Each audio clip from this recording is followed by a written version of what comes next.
the beast of the national security state, the beast of endless wars, the beast of the alligator that came out of the swamp, for example, and bit Donald Trump just a few days ago, is alive and well. America exists today to make war. How else do we interpret 19 straight years of war and no end in sight? It's part of who we are. It's part of what the American empire is. We are going to lie, cheat, and steal, as Pompeo is doing right now, as Trump is doing right now, as Esper is doing right now, as Lindsey Graham is doing right now, as Tom Cotton is doing right now, and a host of other members of my political party, the Republicans, are doing right now. We're going to cheat and steal to do whatever it is we have to do to continue this war complex. That's the truth of it, and that's the agony of it. What we saw President Trump do was not in President Trump's character, really.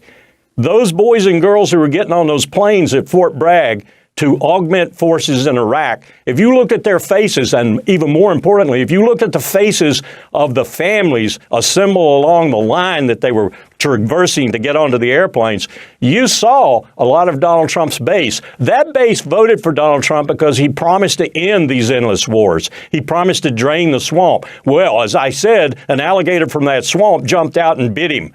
And when he ordered the killing of Qasem Soleimani, he was a member of the national security state in good standing. And all that state knows how to do is make war.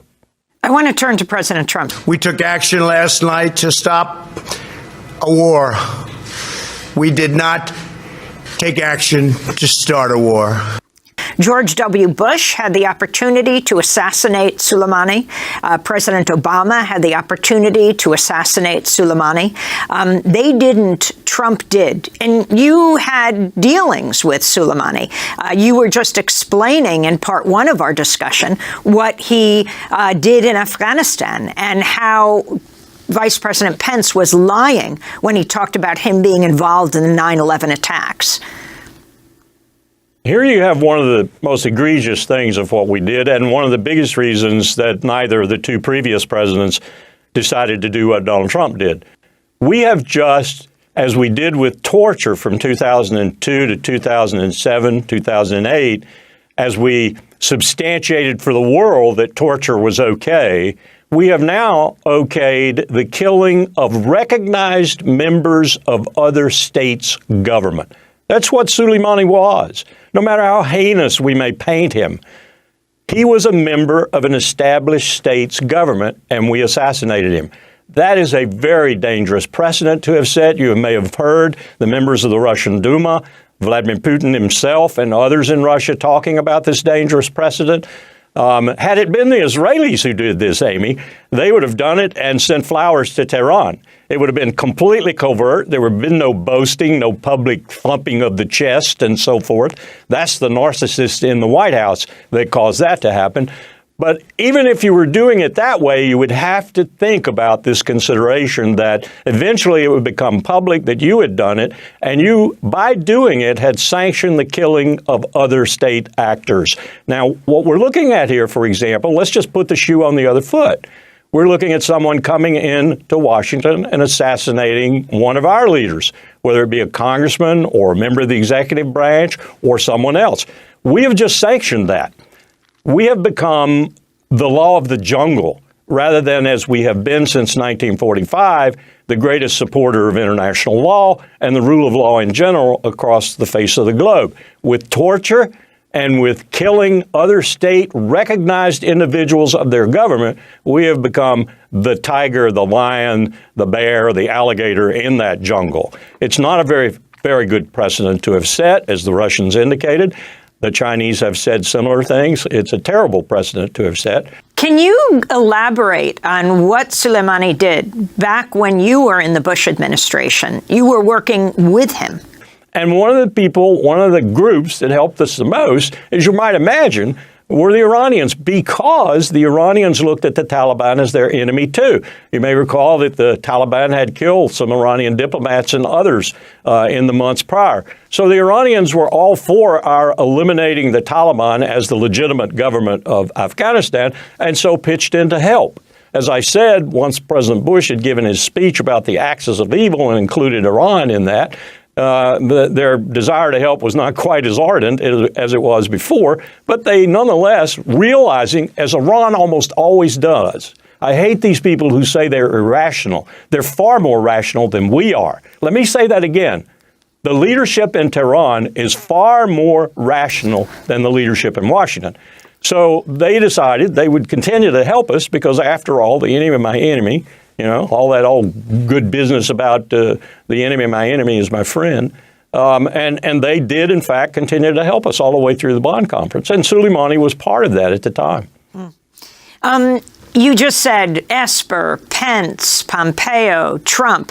Explain what they're lying about right now as we hear them talk about he was just about to engage in another attack on U.S. personnel. Well, the first thing they're lying about is a military professional, and I know cold.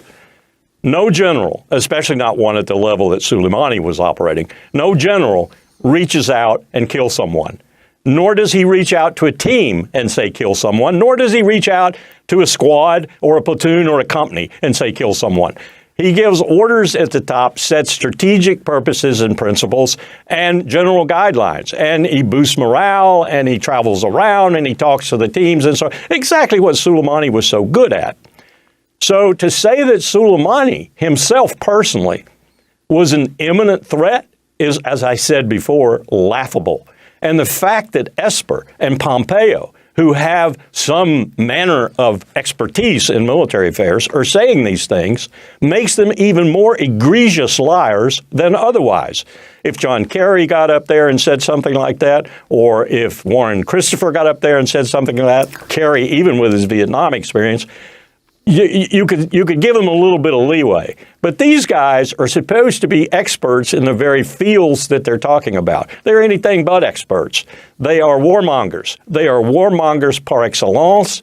Mike Pompeo and Vice President Pence, they both long for the rapture, for the end times, for Jesus coming down to the earth and killing all the unbelievers with his flaming sword. This is what they are all about. This is why they allowed the embassy to move to Jerusalem. Go back and check the remarks that were made at that time, the prayers that were given and so forth. This is, in a word, a very different U.S. administration, but in the same hands of the military-industrial complex, of the national security state, of all the people who want warfare to be the raison d'etre of this empire at the same time.